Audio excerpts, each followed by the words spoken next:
Are we live now? I think we're live. Hello everybody. My name is Remy Kylis and I am here with Lapis. So would you like to introduce yourself, Lapis? Yeah, sure, I can introduce myself. Hey, I'm Lapis, also known as @degenerate thing on Twitter or the effeminate degenerate on YouTube. I am a YouTuber. I have a Twitter account. You can occasionally find me on Discord if you're unfortunate enough to use that website. Um, I am generally kind of a very left leaning person, feminist, socialist, whatnot. And I think that one of the most interesting friendships of my life has been my friendship with Rin. And I'm really glad to be on her show today.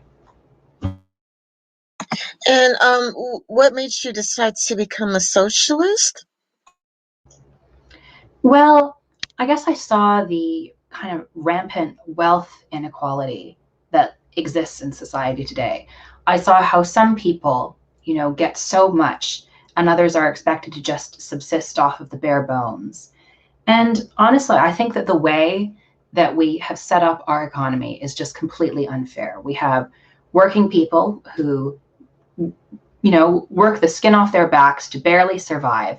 And then we have rich people barely doing any work at all, and ending up billionaires and multimillionaires. It's ridiculous, especially when, most of these people, they're promised something that in your country is called the American dream, where, if you work hard and you put in the hours and you educate yourself, then you can be anything you want to be. But that's a dream that only really applies for the rich because education is so prohibitively expensive. And if you even want to try to get an education, you have to go into debt. And that's assuming, let's say, that you don't have other people to support as well. Because if you do, then you can forget about an education. You're just going to need to continue to go right back to work in order to support your family. And so what this does is it traps people in poverty. It doesn't let them progress. It doesn't let them go anywhere. It just gives them, it pretends that it gives them all the options in the world, but it really gives them no options at all. Yeah, we live in a society where rich people clearly has an advantage. It's what I was thinking about when I was looking at Twitter announces paid super followers, and I am going to screen share that. Give me a sec. Um, Here we go. Twitter announces paid super follows to let you charge for tweets. And I mean, realistically speaking, the people that this is going to benefit most would be either traditional celebrities or e-celebrities. Like, sure, it's for anybody. I'll go through the article. We'll go through the article. Twitter announced a pair of big upcoming features today: the ability for users to charge their followers for access to additional content, and the ability to create and join groups based around specific interests. They are two of the most substantial changes in Twitter in a while, but they also fit snugly into models that have been popular and successful on other social platforms. The payments feature called Super Follows will allow Twitter users to charge followers and give them access to extra content that will be bonus tweets, access to community groups, subscription to a newsletter, or a badge indicating your support. In a mock-up screenshot, Twitter showed an example where a user charges $5 per month to receive a series of perks. Twitter sees it as the way select creators and publishers gets paid directly by their fans. And again, this is going to benefit journalists,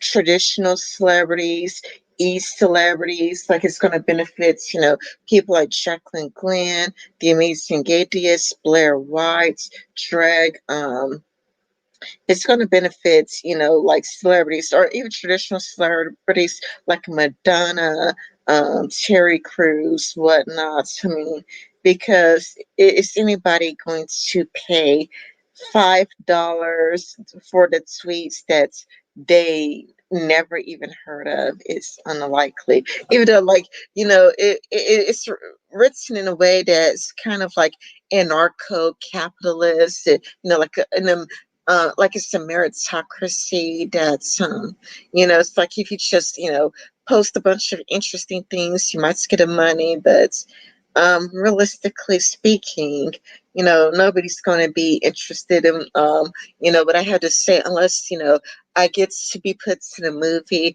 or if I have a rap album.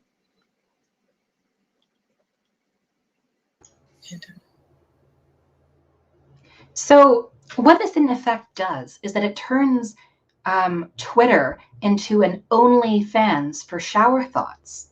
But you're very right, Rin. The people who this really benefits, in fact, the only people who this really benefits, is that it creates an additional revenue stream for people who are already famous, whether this be YouTube famous or famous for their roles in acting, or whether they're like a sports star, or I imagine a reality where this could even apply to politicians as well, being paid. And honestly, I feel like this is another sort of, the internet is increasingly becoming monetized in many more ways. Now, when the internet began in the 90s, it was kind of this bold new frontier of cyberspace that cannot be controlled, cannot be tamed by these corporate interests. But increasingly, I think the internet has become a wall. It has become a series of interconnecting states, let's say, run by, let's say, 6 companies or so. Twitter, Instagram, Facebook, TikTok, Reddit, and the dregs of Tumblr. 6 websites, basically, where most people spend most of their time on the internet. And if you want to have a discussion online, I suppose I should add YouTube as well. 7 sites where people go, and basically all of the content from these sites is screenshots of these other sites. We are living in an age where instead of having the millions of forums that used to exist, we're reduced to basically the bones of the past, the screenshots, and the dregs of 7 sites where everyone spends all of their time. Yeah. Oh, yeah. I'm a millennial, and being a millennial, when I was using the internet when I was a teenager, I mean everything was free. Pretty much. I mean, I can't say everything because eBay existed, but okay, so it's not literally everything, but pretty much everything was for free. You get to watch, a bunch of free videos on YouTube. You get to, like nothing was really monetized. Nothing was really monetized. You could, read a bunch of books that have been downloaded. It's just like if you didn't want to buy for a book, whether it's just that you couldn't afford a book, maybe a book was too expensive for you, or maybe you're against the books for some reason, like you are a socialist, a biggest socialist, like maybe Richard Spencer written a book and you don't want to give him your money, but you want to read it so you can make counter arguments, like and I've seen something from I guess you could say the other end, where, well, it's not really the other end, it's much like a centrist type, where a centrist gets the download from a feminist book, like White Fragility. Like they refuse to buy it because they don't want to give the person any extra money. So they would just, get the, PDF, and they would just make a YouTube video of the PDF because they're like, I'm not giving you my money. I'm against you. I'm your political opponent. So it's like, it's a way to get things for free. and it also benefits people who just don't have any money, which is becoming increasingly commonplace as, um, or at least from the last time I checked, the coronavirus costed or 20.6 million people lost their jobs due to COVID-19. So it's kind of a lot like, it is sucks that the internet is becoming increasingly both censored and monetized. It's like a shitty combo, really. Because it's like the Wild Wild West, you had more free speech, but, everything was also free. You didn't have to pay for anything, or at least I didn't really pay for anything. I enjoyed so many sites, and it was a lot more fun for me, to be honest. I thought that, it's called the Wild Wild West days of the internet. And during the Wild Wild West days, where everything was free, where everything was free, the internet was really really fun, and you've missed out. I mean, I don't know how much you got of the Wild Wild West days you got to experience, but if you didn't experience the Wild Wild West days, then you missed out on some good times, because absolutely everything was free. Nobody really thoughts about monetizing anything. Nobody thoughts about monetizing videos. Nobody thoughts about, well, if you want to see this video, you got to pay for it. Nobody really thought about it. People were glad to make, content for free. And, it's like if you want to pay them, find somebody to pay them, you can use, like, I don't know, PayPal, but people just did things for free out of the kindness of their hearts. But now it's like people are, they're like, no, no, no, I'm gonna put this video behind a paywall. But back then, nobody really thought like that. Everybody was happy to do things for free, and it was really an amazing time. Rather than people just wanting to charge you for everything. But it's also increasingly censored. But I noticed that with the censorship of Twitter, I noticed something that came along with it, and that is like all of the promoted tweets. Before, when Twitter had more free speech, I didn't see as much quotes unquote promoted sweets. And promoted sweets is usually Coca-Cola, Netflix, it's or it's going to be like all of these corporations. It's going to be Sprites. It's going to be McDonald's. It's like I noticed that, sure, they are, removing, problematic people and hate speech and whatnot. But they're also adding, more promoted sweets. You see Coca-Cola, you see Pepsi, Sprite.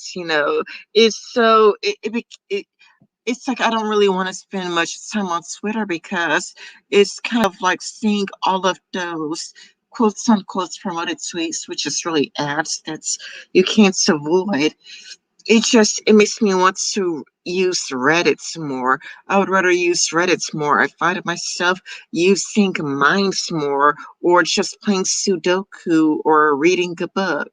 I mean, we are dealing with the COVID-19 pandemic, so I don't go out anymore. I just go to work, go shopping, go home because of COVID-19. But there's just like it's like nobody wants to see all dad's ads. It's just so annoying. And it's kind of a lot like, well, also it's kind of like, a tweet isn't really much. It's just, it's just going to be like, what's it, 280 characters or less, and people aren't really saying anything. So it's kind of a lot like, what are we really paying for, because it's kind of like you would be better off spending that $5, I mean, on a book than you would be on somebody's tweets. And again, it's not going to go for the person who can't pay their rent. It's not going to be like that person who's like, oh my goodness, I can't pay my rent. I'm about to get kicked out of my apartment. Please, pay for my tweets. It's not going to be the person who's like, I got cancer. Please pay for my tweets. It's not going to be the person who's like, I'm living in my truck. Please pay for my tweets. It's going to benefit, um, e-celebrities and traditional celebrities. And I know I've been rambling for a while, so I would allow you to add your thought. So I think you hit the nail on the head there, Rin. But something I would like to point out is that I honestly think that Twitter getting rid of the hate speech and all of that other stuff that they don't like, and this actually happening on YouTube as well, there is a direct link between that and the content becoming more monetized, because what they are trying to do is make their platforms more advertiser friendly. They are trying to make them more palatable to as broad an audience as possible so that they can advertise to more people. And the promoted tweets you're seeing, basically glorified ads, it's another way of monetizing the platform. It's to squeeze as much money as they can out of the audience they have. And another thing with Twitter and these promoted tweets and such is Twitter can be very basically what I'm trying to say is that the OnlyFans for shower thoughts, the super followers, that's just another way of making Twitter a more monetizable platform. That's another way of making it more profitable. And honestly, I think that YouTube having more ads now, because they added the double ad thing, where instead of just one ad, 2 ads will play now. That's a way to nudge you into getting into their YouTube Red program, where you will pay a subscription to not see any of the ads. Is to try to harass you into paying them money. And of course, how do they get more ads on their platforms? How do they get advertisers more comfortable? Well, get rid of the content that isn't advertiser friendly. Get rid of the political stuff. Get rid of things with swears. Get rid of the hate speech or whatever. All of that stuff that makes a platform, kind of like, well, we don't really want to associate our brand with that. All of the stuff that makes a platform like that, all of the stuff that would make it non-monetizable, that might potentially cause a scandal if an advertiser was to advertise on it, YouTube is trimming away. However, something interesting to note is that I feel like private companies having their Twitter accounts, the political opinions and the stuff they say is also kind of tailored towards cultivating a brand. And that is also what the internet is starting to become. It's starting to become brands talking to each other and saying very, very basic and bland things that are inoffensive to almost no one in order to reap in the revenue.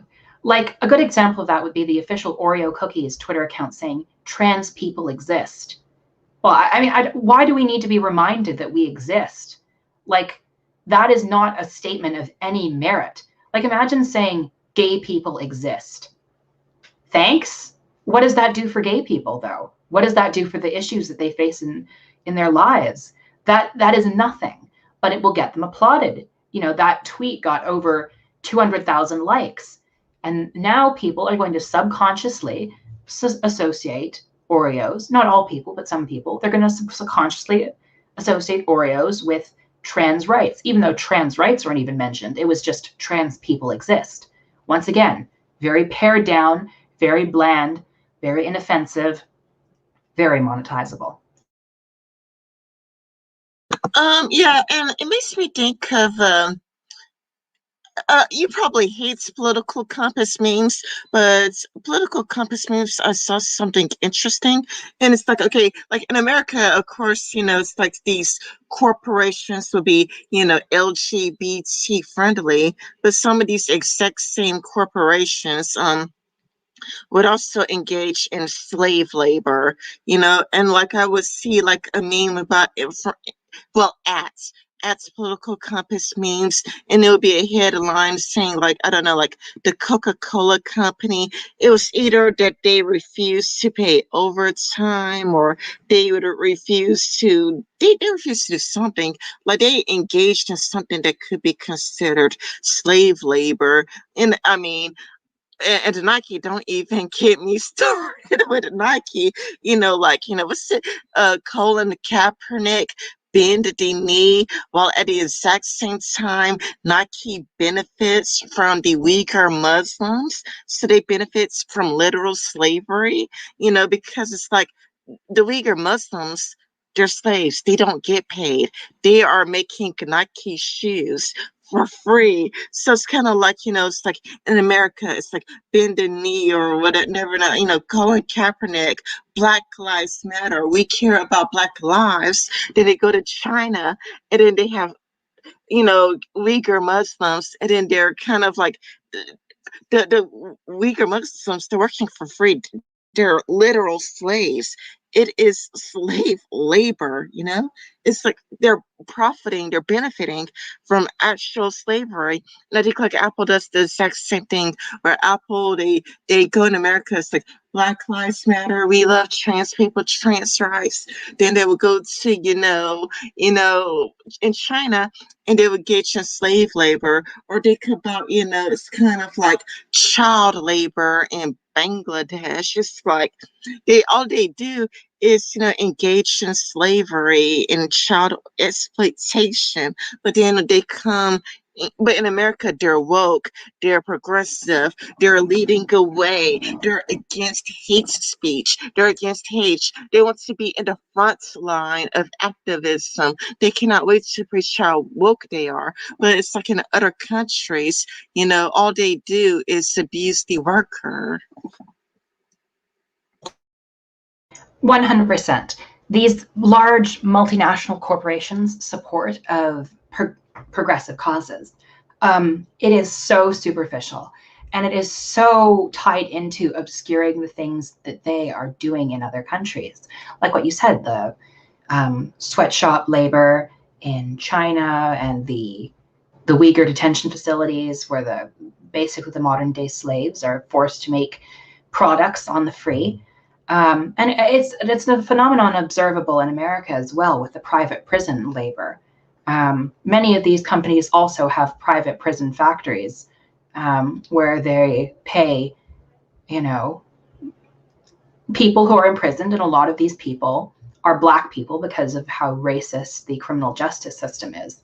And they pay them maybe $1 if they're lucky, maybe a few cents, to make their products for them. And they do everything in their power to keep them in private prison indefinitely.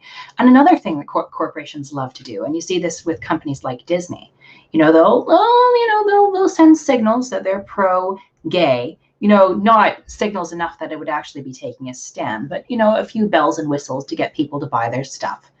But in China, where that doesn't sell, okay, you know what, let's adjust it for their sensibilities. Let's kind of reduce the face of the Black man on the poster when we're advertising The Force Awakens. Let's edit out that gay kiss at the end of the last Star Wars movie, The Rise of Skywalker. Let's do whatever we can to make it more palpable to their culture, because that's how we sell. And it's very insidious, and you should never trust a corporation when it comes to standing up for social causes. Yeah, and it's what I hate about how, toxic the internet is. It's because, it's kind of a lot like, Colin Kaepernick, bended the knee. And then, Nike was like, we support Colin Kaepernick and Black Lives Matter. And then so many people, I won't name names, but I mean, there's this one person that's, stuck, stood out to me because this person is a YouTuber or whatnot, but I'm not gonna even go there. I'm not gonna mention their name, but people would be a lot like, it's, now that, right wingers are angry because right wingers are angry, I'm gonna make sure that I buy Nike shoes. And it's like, like some people like, oh yeah, right wingers are angry, right wingers are upset about this. It's like, well, I am definitely gonna buy Nike shoes now, but it's kind of a lot like it's like you are supporting it's like this supporting slavery to own conservatives. It's like you care far more about owning the conservatives than you care about actual slavery. It's like you care more about owning conservatives. Like if a conservative, is poor and they have an Android phone and you have money and you can have the latest iPhone, but the iPhone is benefiting from, unpaid workers or overworked people in China. It's like, oh yeah, benefiting from, exploited workers to own conservatives as opposed to being morally consistent. Yes, exactly. I think companies have been quite brilliant, actually. You can say some companies do this for the right as well. I think there was that bean company. They made canned beans, and you can also see kind of Chick-fil-A. They kind of lean into that Christian image a bit and donates money to conversion therapy groups. Companies are very adept at exploiting culture war issues to increase their own profit. And it works so well, and it's disgusting and frightening to see how people completely buy the corporate propaganda. How when one company announces its allegiance to one side, immediately, okay, let's throw out our Folger coffee machine. Let's burn the Nike shoes that we've already bought and paid for, so this will do nothing. Let's flush the Gillette razor down the toilet. And then on the liberal side, well, let's buy Nikes. Let's buy Folger. Let's buy some Oreos because they said trans people exist. And it can go in reverse as well, depending on which company is signaling which. Conservatives go and eat at Chick-fil-A to trigger the libs. The libs tell everyone to avoid Chick-fil-A because they're awful.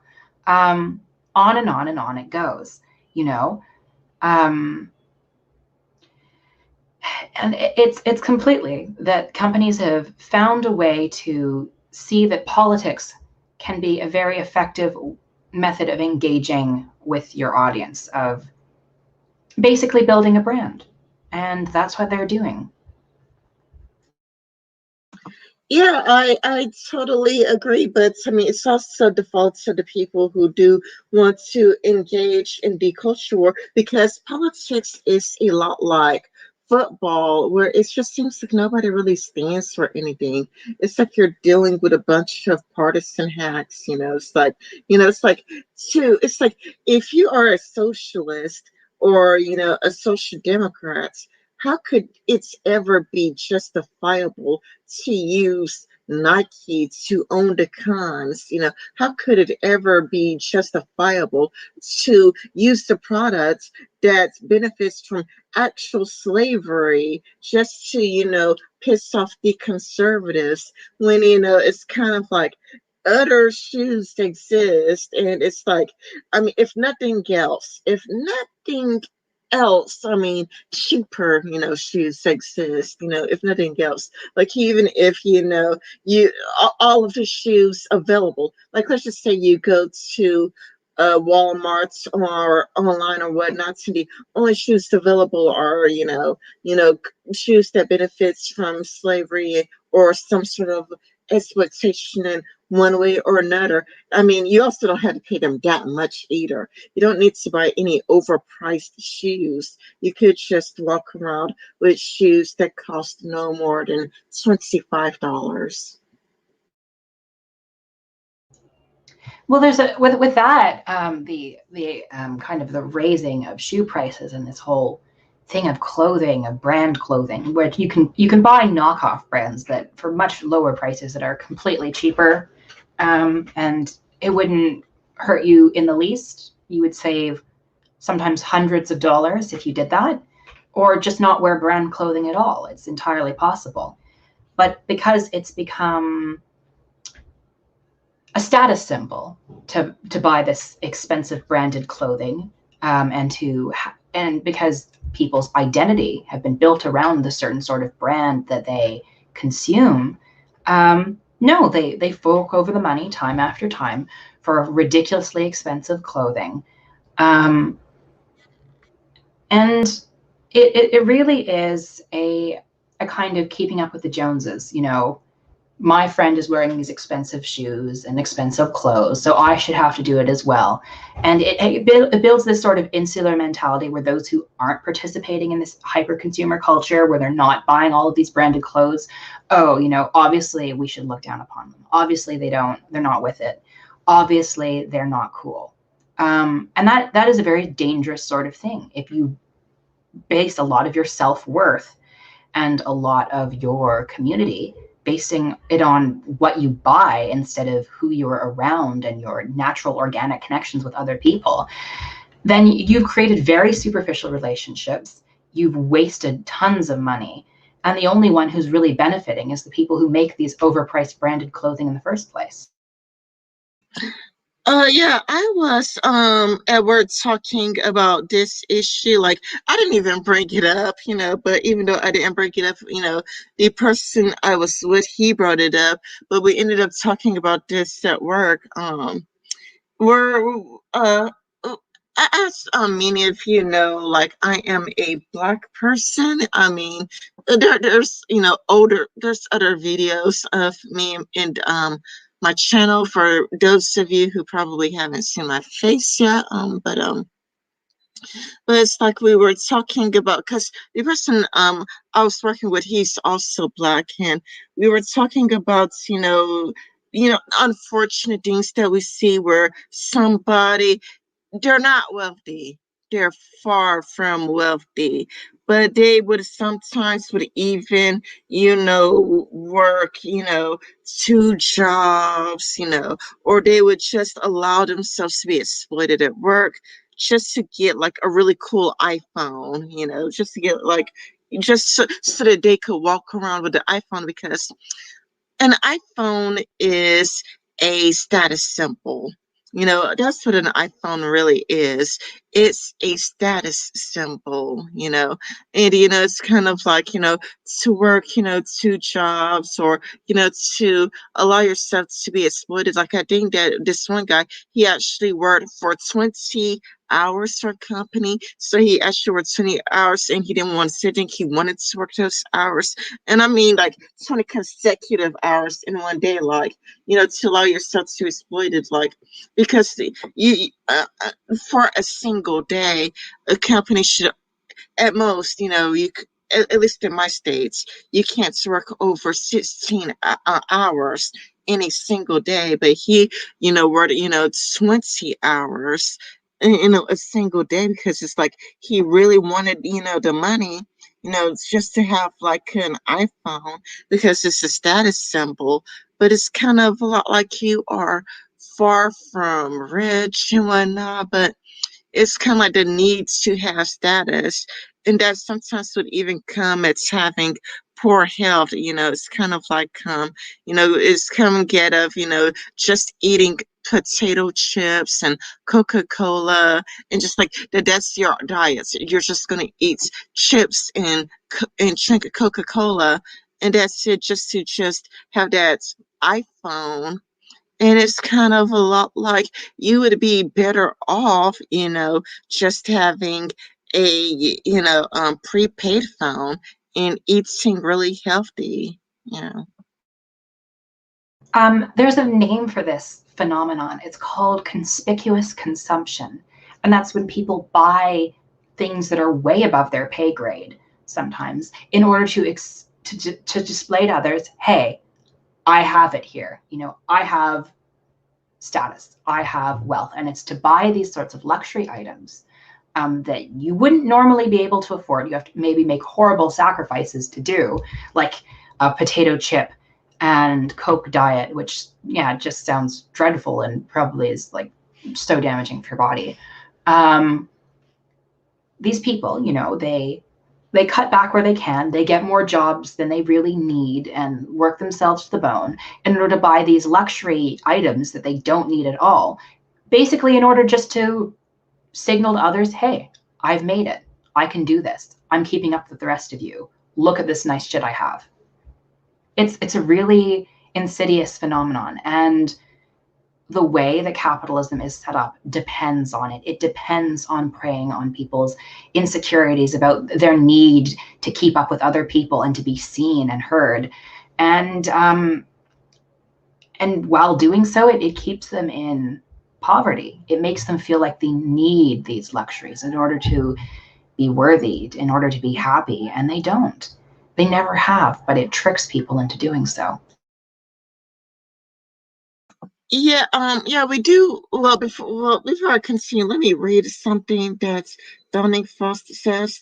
Parts of the problem also lies in the engineered poverty and scarcity of alternatives. The working class contends with knowledge of the issues aside. We can only buy what is available and what we can't afford. Yeah, but I mean, I've seen people buy things that they can't afford. Like that was like a guy I was working with a guy at my job, and it's like I know that we didn't get paid much. Just like I think he had like a second jobs, but I know that the job like we were working, it only paid like $9 per hour. But I think he had like a second job, but he would just work himself to the bones just to have an iPhone that he couldn't afford. So he would just stick to eating chips and drinking Coca-Cola, or skip a few meals just to have an iPhone. But yeah, we live in a capitalist culture that depends on insecurities. It's like, or like, to encourage weight loss. You have a size 2 model. And it's like, it's kind of like, don't you want to look like this size 2 model? Or it's like you would have a bunch of size 2 women on television. It's like, don't you want to look like these size 2 women on TV? It's like, or it's like, even with cigarettes, they would have, well, back in the day, they would have celebrities smoking cigarettes, and it's like, don't you want to be like this celebrity? Look at how cool this celebrity, looks like while smoking his cigarettes. Don't you want to buy this cigarette like this celebrity does? And it's kind of like, it's because like, if you don't smoke, you're a loser, you're square, you're backwards. It's like, so if you want to look cool, smoke these cigarettes. Until it's like, more and more activism and more awareness, was brought up that these cigarettes are actually very unhealthy for you. So it's not a good thing that magazines would, have hot and sexy celebrities and models to encourage people to smoke, playing on people's insecurities. But that's, a notorious example of, companies exploiting, insecurities just to get you to buy a product that you don't see the need. Even with this was it Twitter? Dang, let me just click back on the Verge.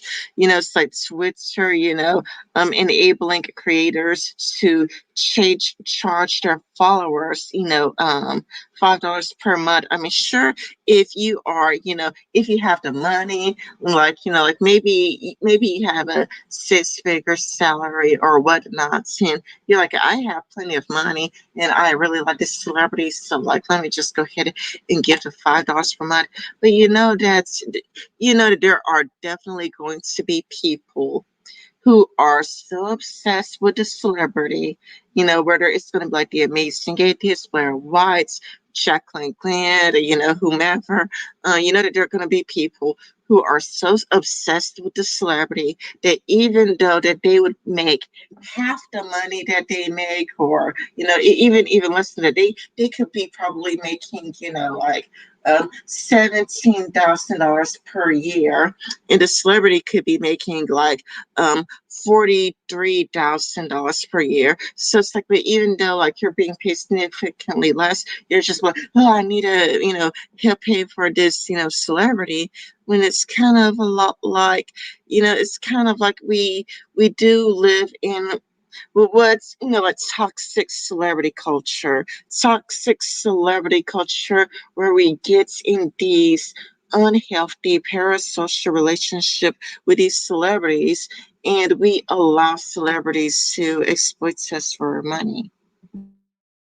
Well, yeah, and a lot of these parasocial relationships, I think that the way parasocial relationships are talked about online, it often absolves the celebrity or the YouTuber, or whoever it's involved with, for creating it. It's often the assumption it's like, oh, you stupid fan, you created a parasocial relationship with me. You just see me as your friend, but I don't know you. You need to get over that. Stop creating a parasocial relationship. But think about the way these YouTubers, these celebrities interact with the camera. Think about the way they talk to their fans. Think about that strange sort of intimacy they seem to have and try to communicate with them. And you start to realize that parasocial relationships are not a one-way street. Parasocial relationships are often deeply cynically cultivated in order to enrich the creator. Because, hey, when it's just some distant, untouchable, cold sort of person asking you, hey, why don't you buy this junk? I'm not really interested in selling it, but here, you can buy it if you want. It's very high grade. I wear this sort of stuff, but I don't really care if you wear it or not. You're not going to be as interested. But if they act as if they're a friend of yours recommending this stuff to you and they really mean it, that is how you get someone to buy something. Because the way that people, the advertising strategy that is the most effective, and advertisers know this pretty well, is your friend liking something and recommending it to you. And so how do you do that when you can't exactly control who's everyone's friend? Well, get somebody to pretend to be a friend, cultivate a parasocial relationship, and then get them to advertise your product. That is a successful marketing strategy. Yeah, and it's really unfortunate because it's like, it's like you have like a wealthy YouTuber getting paid, like, I don't know, like $4,000 per month, or they would make, more than average, they would make like, or at least more than I do, like $3,000 per month. And $3,000 per month, that's more than I get paid. But it's like, you do realize that there's just going to be people who just, they make so much less than them. It's like that. You're making less money, but you feel this need because you have a parasocial relationship. You fell in love with a person. You're in love with a celebrity. You want to date them. You want them to like you. And you ended up, paying money for them. And it's really, really sad because, it's like social media isn't really used to, help other people. Is, usually helps to get rich people even more rich, rather than, like, my car broke down and I could really use the money. Or, like, I need to go in for surgery and I could really use the money. Or, it's like, it's like, or, like, I broke a leg and I really need the money. Or it's like, I don't know how to take care of this house, like, I've been out of the work for a while and whatnot, so I could really use the money. People don't really use the money to help, people struggling, people in the need. People don't really use the money to help others, unless the YouTuber tells them to. Like, unless a YouTuber, takes the time out to go, like, hey guys, like, please be kind, please do this. I'm a celebrity. I don't need this. Please give the money, to the person who really does need it. Yeah, it would be nice to see an attitude more like that, and more where that money is kind of donated to people who need it, than rather than buying another extravagant dress for the celebrity to pose in, or buying another house to that can then be used as a, you know, a YouTube video. Oh yeah, look at my fancy new house. Let me flex on all of you. There seems to be a lot of that, and that also ties into conspicuous consumption. Um, you know, especially for people who grew up in poorer backgrounds, there seems to be like this need to affirm their new status and their new wealth, and that manifests in buying of all of this expensive junk that is just a massive waste of money. Living in a house that is far too big for really anyone to be realistically comfortable in.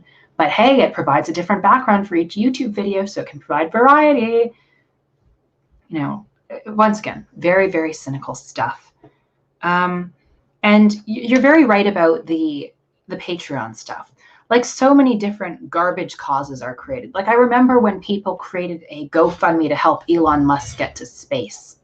You know, Elon Musk is already the world's richest man. He is a multi-billionaire. He has over $100 billion. He does not need any of your money. He already has all of that money. Why are you wasting it on a GoFundMe to the world's richest man? Another example, remember when people were donating money so that the wall could be built because the Democrats wouldn't fund it, and then it was all revealed to be a massive scam that was just being pocketed by the Trump family and associates? Like, I don't remember that. Like, I never did it myself. Like, I ain't gonna give rich people my, money because that just seems so dumb. Like, why are like I didn't even know that people had a GoFundMe for Elon Musk to go to space. But it's like, I mean, I'm not surprised that people would do that. I mean, I'm losing faith in humanity. I feel like I mostly lost the faith in humanity. So it's kind of like I'm not really all that surprised, but it's kind of wait a minute, let me just read this real quick. Donnie Frost says a televangelist giving a video tour of the private jets they bought with the money their followers sent. Yeah, like that. People exploiting other people, or Elon, the GoFundMe for Elon Musk to get him to space was just so dumb because he's the world's richest man. He doesn't need your money, or people, donating to help Donald Trump build a wall.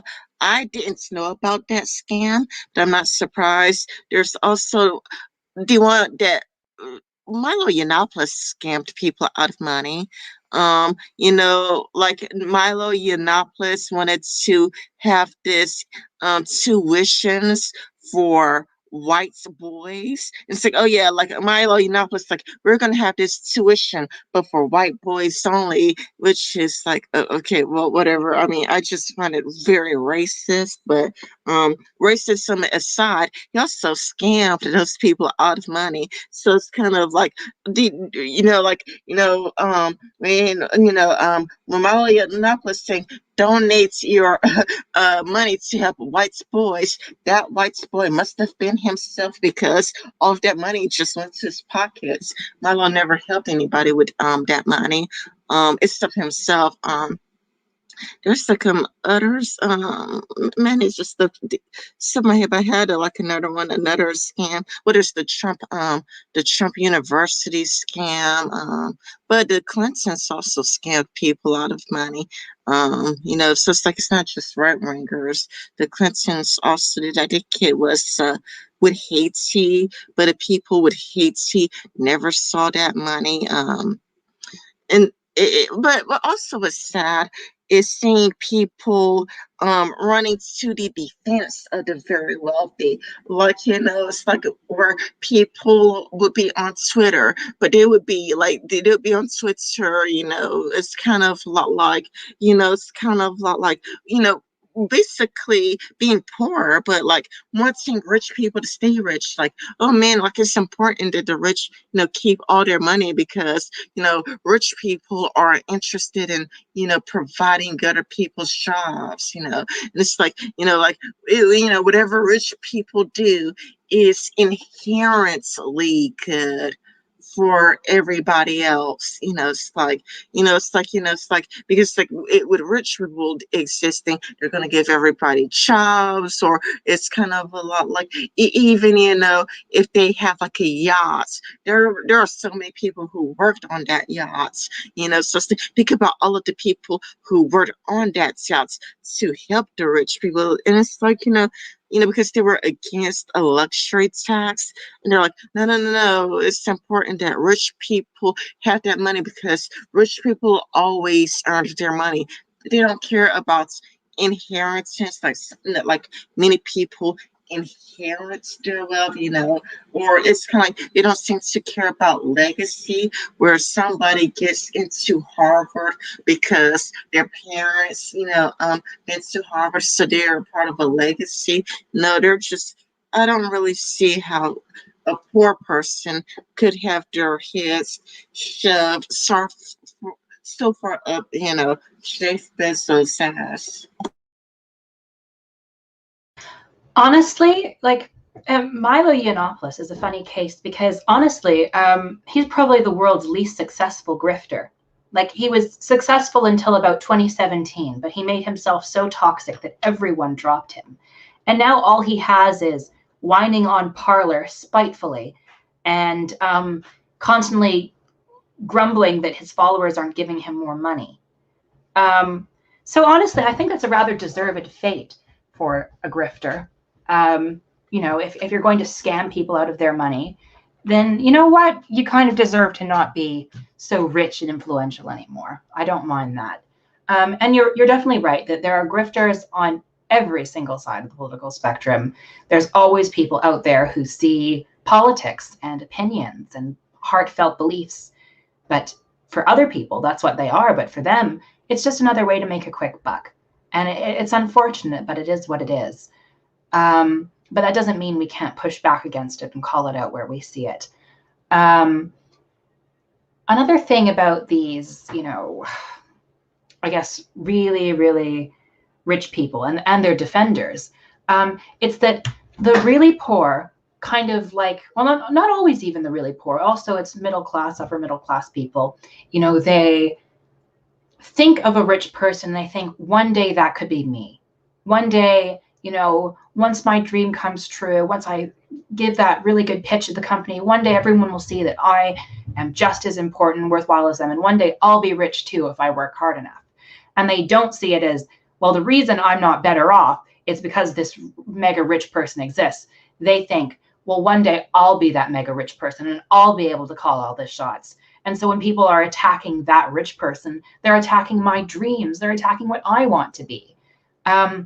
And they've managed to delude themselves into the idea that, non-privileged people become billionaires. It's just not true. There's always some sort of benefit that they get. There's always some sort of advantage they receive.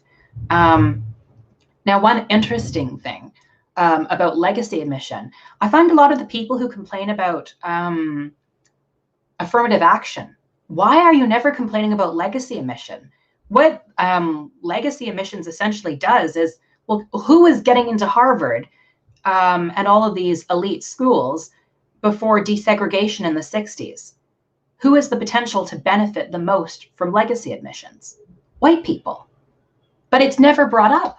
Legacy admissions are never really dealt with as what they are, an easy way to get that white people use to get into college and university. And honestly, it's probably worse than affirmative action, but it's never really talked about. Instead, the laser focus on the racism of campus is on affirmative action, and it's very cynical. I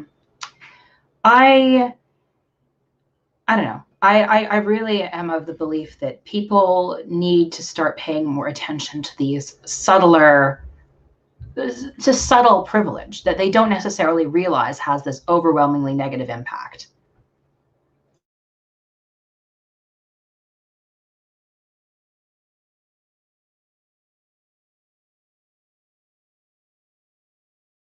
Yeah, I just wanted to, share this video for all of the people who've never heard of it, because it's called College: The Profitable Business of Enslaving Students. And I just, it was so enlightening. It's so enlightening, and I, I I don't want to, accidentally say the word wrongdoing, but it basically explains how the colleges, how do I put it? It's, I don't know, they're price gouge. They price gouge. I'll put it that way. It's like it's ridiculously and predatorily expensive. Like it's really, really, and it wasn't always that way. Like, the YouTuber mentions that, back during, what's it, the baby boomers, but during the time of the baby boomers, college was actually a lot more affordable. It's like if you worked really hard, you really could go as the baby boomer. Um, you know, um, you really could go afford to go to colleges if you worked hard enough. But it's kind of a lot like politicians. Politicians decided to like prey on college students with students loans, because he says that before something, I forgot because it's been a while since I watched the video. He said that they didn't always give students loans. It's like students didn't always receive loans because it's kind of like, well, how would they know that you could pay it back? It's kind of like you would naturally give a loan to a person that you believe can actually pay the loan back. You wouldn't give a person who doesn't have a credit history, whom you're not sure that's going to actually pay your loan back. But it's kind of a lot like, presidents would be a lot like, it, well, presidents would use a socialist arguments, like they would sound left leaning, like, you know, every student has a right to go to college. And when you say that every, student has a right to go to college, it sounds very left leaning, it sounds socialist, it sounds progressive. But what they do is they have like predatory loans. It would be like loans, but it would have like a really high interest rates. And some people, they're paying an interest rates of 126%, and a 126% interest rate is ridiculously high. But it's kind of like, you have students in the bottomless debt, or even the way it's like, it's really, really, it's set up. It's kind of like, sure, you could shadow people, but I mean, the people who could shadow people are going to be people who, I wouldn't say are rich necessarily, but at least well off. Because, I mean, gas prices, you got to think about gas prices and refilling the oil in your car. And so it's like, or it's like if you wanted to, shadow a person who were as a law in a law firm, it's kind of like you would have to perhaps take a 30-minute drive, to that place every day, or in just to shadow a person. You would at least have to be well off, or at least have parents, who really in a family, aunts, uncles, aunts, who could really help you shadow that person. Because, and this is what I heard when I was in high school, with one of my high school teachers told me that there are people who go to college for things that they believe that they would be interested in. Like you could, watch TV and think you would want to be a doctor. You could watch TV and think that you want to be a lawyer or a businessman, but you actually go to college for it. And when you go to college for it, you realize how much you hate it.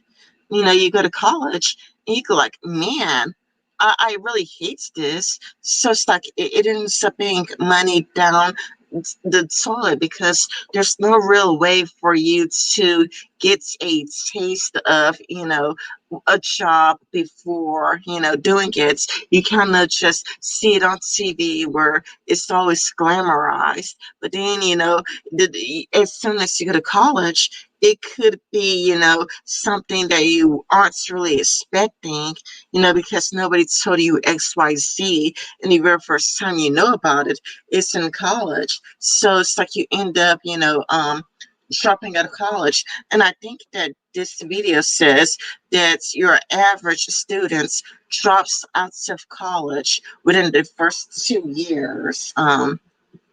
Which is really unfortunate. And again, you had to think about the predatory loaning, it's kind of like where people end up finding themselves in a shit ton of debts, and they go and they do a GoFundMe like, please, I'm a college student. I'm in so much debt. Nobody wants to hire me. Please help me pay out my college debts. Or, I would hear that some people would flee the country and go to, Mexico. Or here are some people, you know, ending themselves or expiring.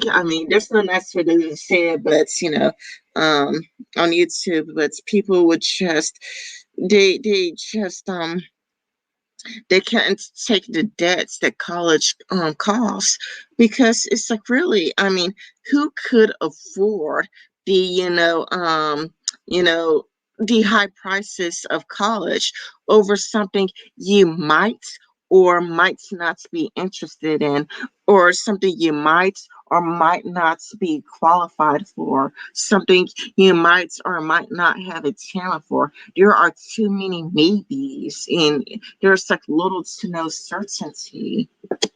you know. And I'll give you a chance to, say, Sure. Yeah. No, it's all right. Because we came here to hear you talk, and you have a lovely voice. So, when it comes to college, I think you're 100% right. It is about these universities. They have decided that, and they've been allowed to because of lax regulation. That okay, we can just kind of keep raising tuition, you know, because everyone nowadays is after some sort of higher education if they possibly can, because that's what we've made a requirement for getting a job. A decent job is high education and job experience. How are you supposed to find both? If you get the high education while you're in debt and you already, you're hoping, okay, well, at least this will all be worthwhile. At least I can get a job. No, you need this job experience as well. Okay, well, how can I do that? Well, why don't you become an unpaid intern for a few years? Well, how on earth are you supposed to support yourself that way? You immediately either, have to go back to your parents or have to go even further into debt. And the problem is that if you get far enough into debt, your credit score will have declined enough that even if you start paying the debt back, it might start declining and the interest on your debt could rise. It is a very exploitative scheme. And another thing that I don't think people talk about enough, these massive college, expenditures really do encourage people to join the military, because, hey, how else are you going to pay your way through this if you don't? Realistically, we're talking $100,000 for some of them. And for some of them, like, it's $100,000 a year. Like Berkeley, like, I think it was something like 84K tuition every year. If your parents aren't like millionaires, how are you possibly going to afford that? Well, you could always join the military, and then you don't have to worry about that. And the American government has more free bodies to send off to fight and die in some pointless conflict in the Middle East.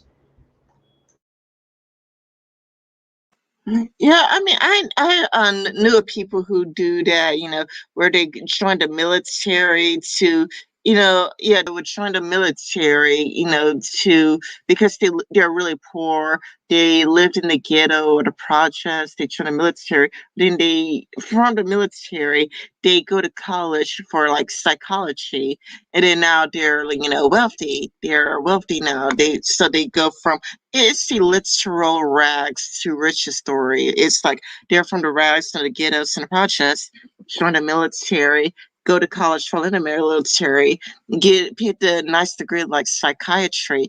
They come out of the military, and the next thing you know, they're rich.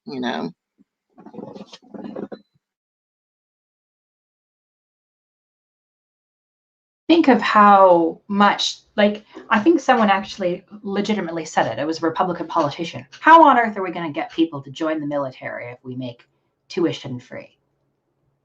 Kind of saying the quiet part loud there. You know, without this sort of incentive, this massive financial incentive to drop everything, waste years of your life fighting in these awful wars, um, people don't really have any sort of incentive to do that, unless it's some sort of like blind nationalism.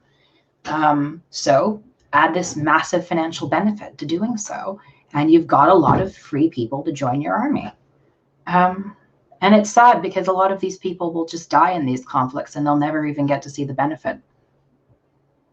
They'll have wasted years of their life in the military and they'll die in some other country, and then they'll never ever get to see that dream that they had sacrificed everything for. So it's kind of sad when you think about it, the way they exploit people this way, the way they use them.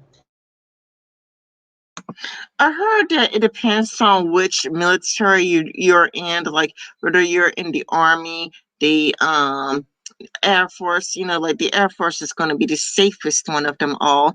Not only is the Air Force supposed to be the safest one of them all, but okay, you take an ASVAB exam, and okay, the higher your score, the safer you are, because if you have a really high score, like you could be like a doctor, for example, or you could have.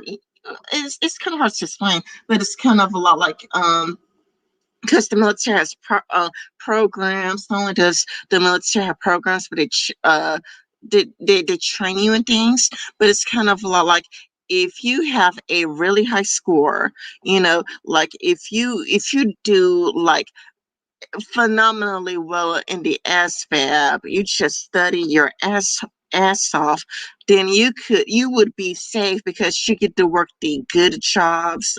They have like the good jobs where you would never ever ever see or step foot in a battlefield. You don't have to worry about stepping foot in a battlefield because if your ASVAB score is high enough, you are guaranteed to have a good job.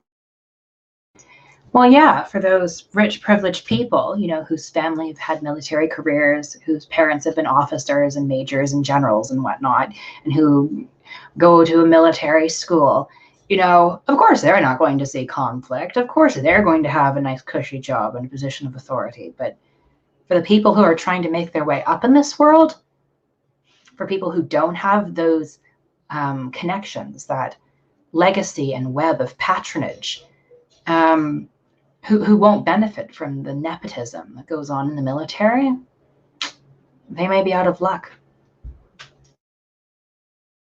Well, yeah, that is possible.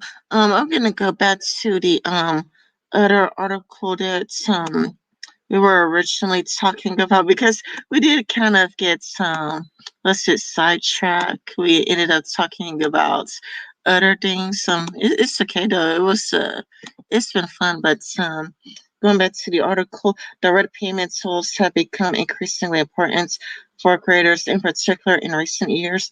Patreon has been hugely successful, and other platforms, including Facebook, YouTube, and even GitHub, have all launched direct creator payments features. Twitter will presumably take a cut. Well, Twitter will definitely take a cut because Twitter has been, for a long time discussing methods of how they can make more money. The company has been hitting its subscription features that would offer it a new source of revenue, though it doesn't appear to have said yet what the fee will be. Twitter also announced a new feature called Communities. I think it's like going to be like how Facebook has communities and how Reddit has communities. MySpace even had communities, which appeared to be its take on something like Facebook groups. People can create and join groups around specific interests like cats or plants. But I mean, again, being a millennial, back when I was using the internet, everything was free. Like, I mean, people can create short groups on specific interests, like Kester Plants. Think about, I've done that for free for such a long time. I don't intend to start paying now. And I think that on Tumblr and on Reddit, you can still do that for free. So why pay to do that when you can still do it for free on Tumblr or Reddit? So I pay for it. So, I mean, Twitter is being ridiculously greedy that they can't even tell that you could do it for free on, Reddit, Tumblr, Minds, so why would I give them a subscription to do something I could do for free? Twitter suggests allowing them to see more tweets focused on those topics. Groups have been a huge success for Facebook, MySpace too, but MySpace still died.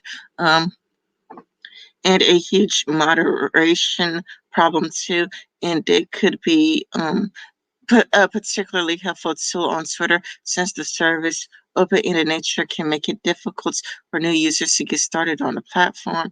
There's no timeline yet for when either of these features will launch.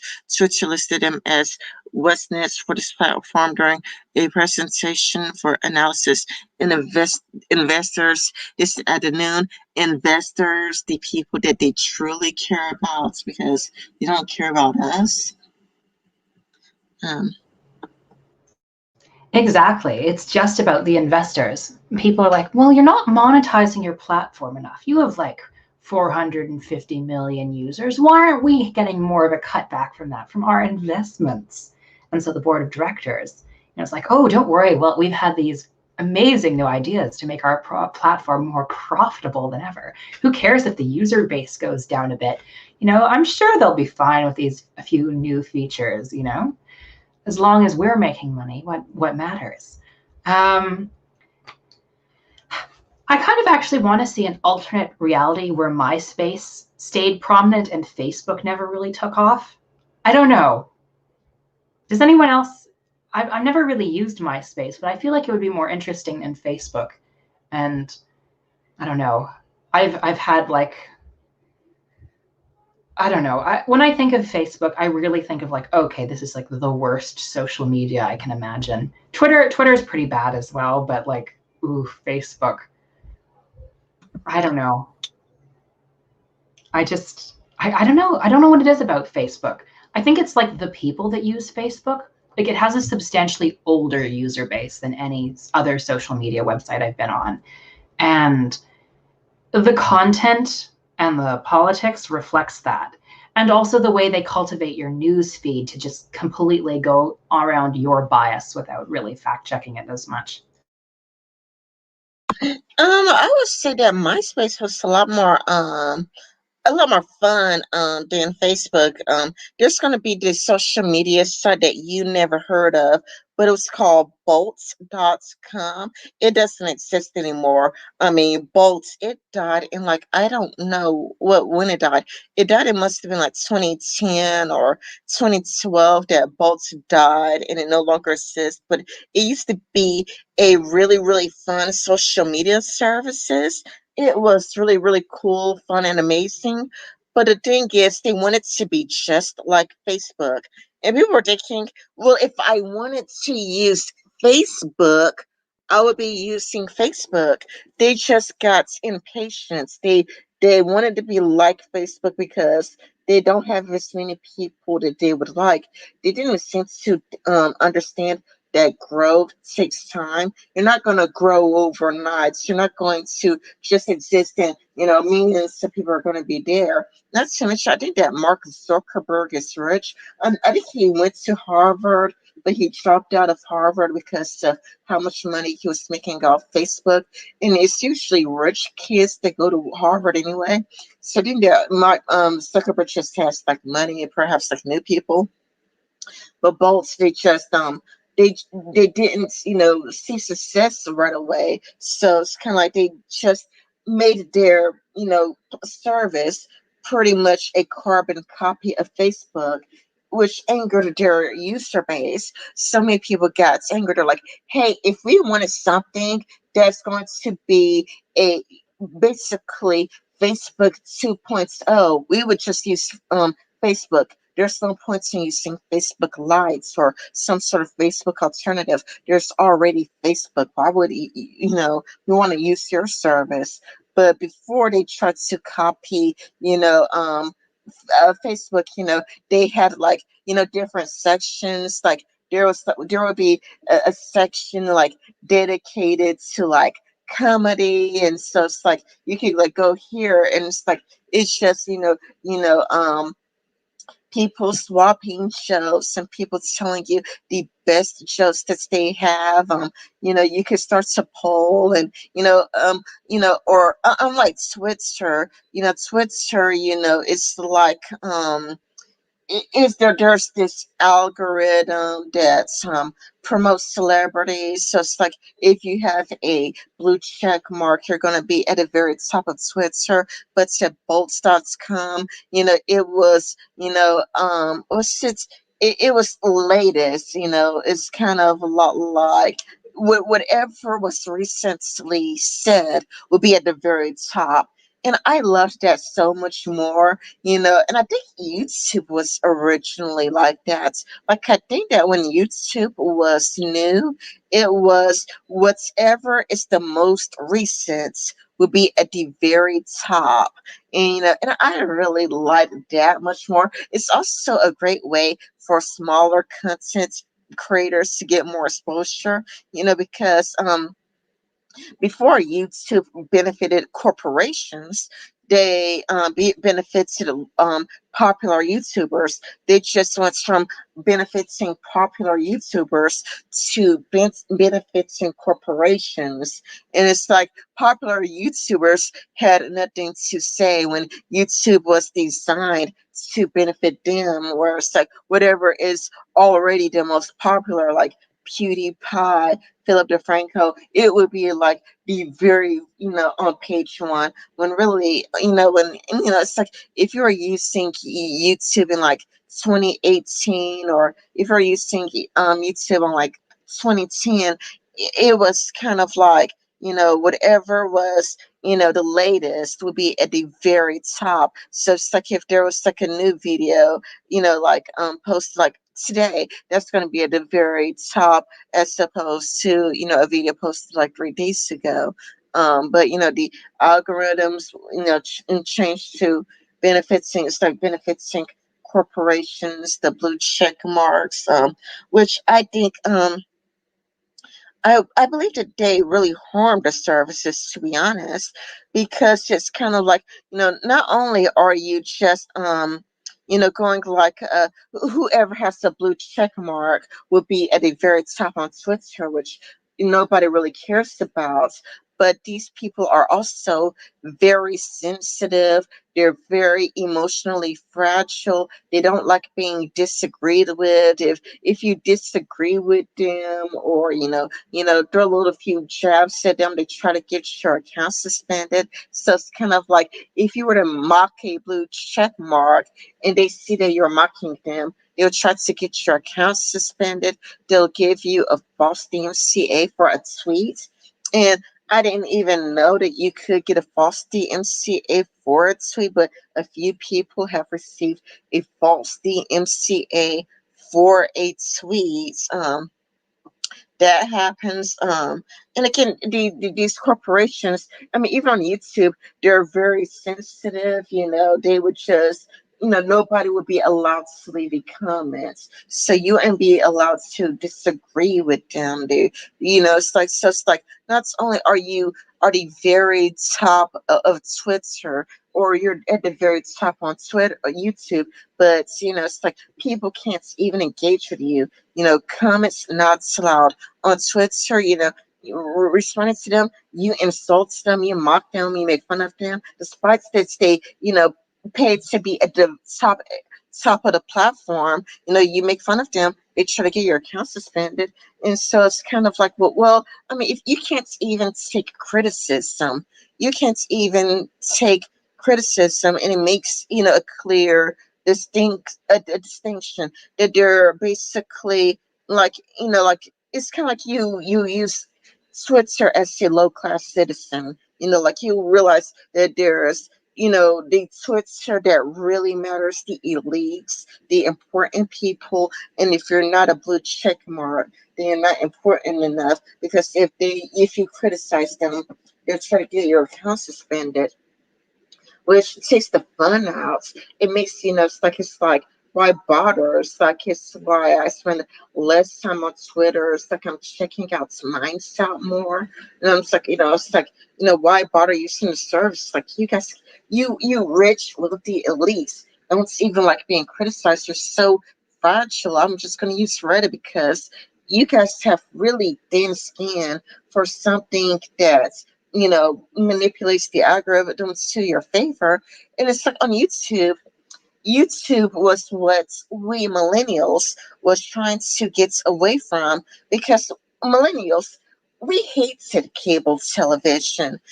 We hated CNN, Fox News, MSNBC. We hated, cable television, but YouTube, they turned YouTube into cable television, even though that was something that we tried so hard to get away from. YouTube, it's called YouTube for a reason. YouTube, but now it's really corporate tube, because they took the U out of YouTube because they don't care about us anymore. It's why people are using. It's why people are exploring, alternatives. People who are right leaning or right wingers, the far rights, they have issues, and other people who are to the left, or at least when I was watching Richard Medhurst and Jimmy Dore, they were like using, I think it's called Rock Fan. Let me check right quick. Yes, it's called Rock Fan. So people who are socialists and communists, they are using Rockman because it's like they took the U out of YouTube, so it's not really for us anymore. We got to be careful about what we say. We got to walk on eggshells, because three strikes you're out. Even for really older content, it's absolutely ridiculous. And there's a double standard. Like, if you're a corporation, you are getting special treatments. But if you're not a corporation, if you have no money in you, you get, the shit treatments. You get the ugly stepsister treatments. So it's like, it's why I think like more people are looking to get away, or at least I am. At least I am. It's like I don't want to see all of these ads on Twitter. I don't like it. I hate ads. I've been like using Reddit more. I've been exploring minds.com. I wasn't interested in minds. I didn't care for it. But it's like I'm looking at it now, because it's like Twitter's being so ridiculous, because I mean it's kind of like this, like even if a person has, it's against hate speech. I can't even talk about depression. It's like if I am feeling depressed, or if I'm going through something, I cannot even talk about that, because even that could, talking about what you're going through could, get your accounts in trouble, because it's not advertiser friendly. Or it's kind of like if you had an overdose, you can't talk about that. You can't talk about anything that isn't advertiser friendly. So it's kind of like who can use Twitter? It's just more liberating to just go to like these alternative services where you could just, I mean, regardless of whether a person bullies you or not, at least you can talk about having depression and talking about whether, well, I gotta be careful because YouTube doesn't even really like it when you talk about depression and go into details of it. So it's like I mean, I haven't had any problems on Reddit. It's like, I could just go to Reddit, go to the rights group, go to like, like just go to like a mental health group where you could just reach out to people, talk about it, and Reddit won't punish you for it. But you know, YouTube and Twitter, they definitely would punish you for it. So it's like these services, they don't care about you. They just care about money and their bottom line. They just ads pink. It's pink capitalism, and I've been talking for way too long, so I would just I would mute myself and give you a chance to. Yeah, it's true what we were going over about how YouTube has become and Twitter have become increasingly unfriendly towards talking about mental health issues, about talking about substance abuse, about people being real with their experiences, because this isn't monetizable content. This is not something that you can sell, and neither is the hate speech that gets banned either, because this isn't what is profitable. This will cause a fuss if advertisers advertise on this video. What YouTube wants, what their ideal platform is people making child-friendly videos that can be, that are very bland and kind of inoffensive, and there's not really any sort of talk of politics of any sort of extreme kind. There's not really any sort of talk of mental health issues or substance abuse, and there's not any sort of dark or edgy comedy. It's just wholesome, family-friendly content. Not really very many comments, maybe keep the comment section limited. Lots of engagement in the likes and dislikes bar. And, very, very good for advertisers, because that's the sort of content that anyone can watch. And that's really what they want their platform to be. Videos getting as many views as possible with nothing that would alarm advertisers or upset one group or another that could get them in hot water. And with Twitter, Twitter feels like it's a really lazy platform. Like it tries to copy OnlyFans. It tries to copy YouTube now with the whole it's copying Reddit now.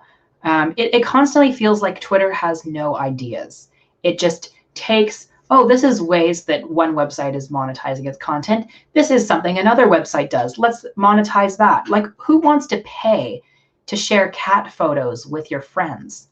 Why wouldn't you just do that on a Reddit or something where you wouldn't have to pay any money at all? Now, granted, Reddit has its own issues. It's not necessarily like the whole website. It's just like specific communities are rather bad. But it at least doesn't seem to be, it hasn't yet succumbed to the monetization frenzy like some of these other websites have. Let me read some of the things that people have seen, because I've been ignoring it. And I mean, not intentionally. I've just been so interested in, let's see how to say Lapis, that I wasn't really paying attention. Donning process cancer could be considered a feature of the human body. Sacrifice your unique strength to copy the design of a successful platform because you envy the success that they enjoy. It sounds like Donning Frost is talking about Twitter. Professor Platypus says Ryan has an intersectional feminist socialist on. Yeah. I mean, I am friends with people like Lapis. I'm also friends with Christiosity. Not to mention that many conservatives can't seem to keep their accounts. It's like conservatives do a bad job at keeping their accounts on Twitter, and people who lean left do a better job at keeping and maintaining their Twitter accounts. Donate processed high earning influencers also get special treatment. Yeah, that's true. Like what's it, Jake and Logan Paul? They definitely do. Professor Platypus says, YouTube's list of no topics is ever growing. Yes, why is it's also why I've also been cutting back on making YouTube videos. It's because it's not that I don't have any ideas for videos. It's just that so many things are off limits that it's kind of like you don't know what's wrong word you could say that could get your accounts in trouble. It's like one of the things that I say. It's like, if you're going to be on my channel, don't use slurs because YouTube will take, a video down. Like no N word, no R word, no T word, absolutely no slurs because YouTube, not only would it take the video down, but with YouTube, 3 strikes and you're out. Not only that, but there's also special treatment to, corporations because I know that Bill Maher has definitely said the N word a few times. I heard him say it's on what's it called? I forgot the name of the show or the episode, but I know it was him. It was with what's her name? Silverman, Sarah Silverman, and David Spade, and it's like Sarah Silverman, she said she used to slur against Chinese people, and Bill Maher, he kept saying the N word, it's like so it's kind of like if you're with a corporation, you get one sort of treatment, but if you're not part of a corporation, you'll get another treatment. It's kind of like if you are not part of a corporation, that they just definitely needs to get rid of you like completely. We're not being politically correct enough, but it's like if you're with HBO, say whatever you want, including the N word. They don't care, and it's like so there's a double standard between how corporations get treated and how individuals get treated, because if you're an individual using these platforms, you're using these platforms as a second class citizen. And I don't know if you have anything you would like to say. Lapis, I gave you your chance. Yeah, so with the corporations having a double standard, it's because Jake and Logan Paul usually do create the sort of advertiser, user friendly. If it's controversial in a way that brings views and isn't really too political way with Logan Paul and Jake Paul. Now, granted, if you dig around a bit, you can find out that Logan Paul is like, didn't he like dabble in anti-vax nonsense and anti-mask nonsense, all sort of that garbage. Um, but it seems like if you create a sort of kind of content that YouTube likes for a long enough time and you make them enough money, well, they're going to have your back. If you're another creator just starting out and you make a slip up, your account is going to be handsacked with that forever. Good luck trying to get big on this platform. You messed up.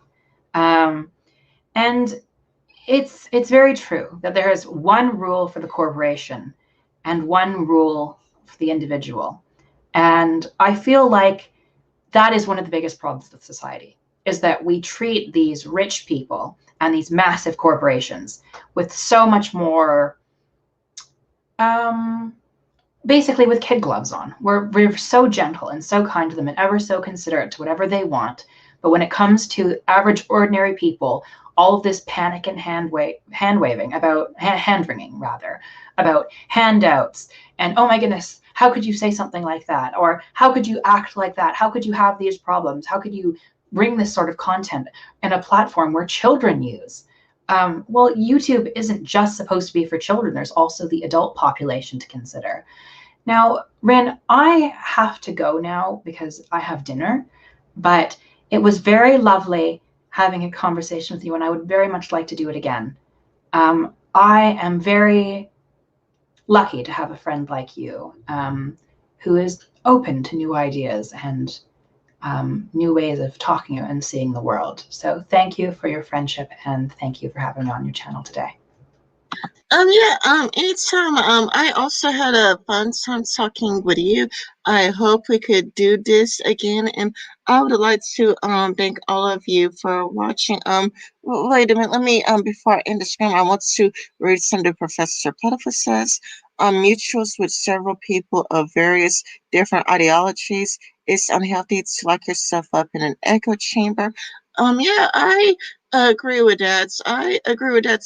I do try to expose myself to different ideologies, but the way, websites are set up, you cannot be, you gotta just talk in a specific way, like, because if you say the wrong words, these social media sites would kick you out. So it's kind of like, from what I've seen, many social media websites end up having a predominantly left-leaning population, because they would, censor anything that they don't give you as politically correct enough, because they are pink capitalism. It's pink capitalism, and they want to keep everything as politically correct as possible. Um, Lonely Wolf says, "Hi, people. Sorry I missed you. I'll go back and watch." Donny Frost says, "Do you want to be a real race car driver?" I don't understand that. I don't know what that's a reference to. But I am really grateful and thankful to all of the people who are watching. And Lapis, I am really grateful that you came. I am really honored to have you as a friend. You are a great friend, and I do hope you come back. Thank every. I am grateful for everybody who watched. Bye bye.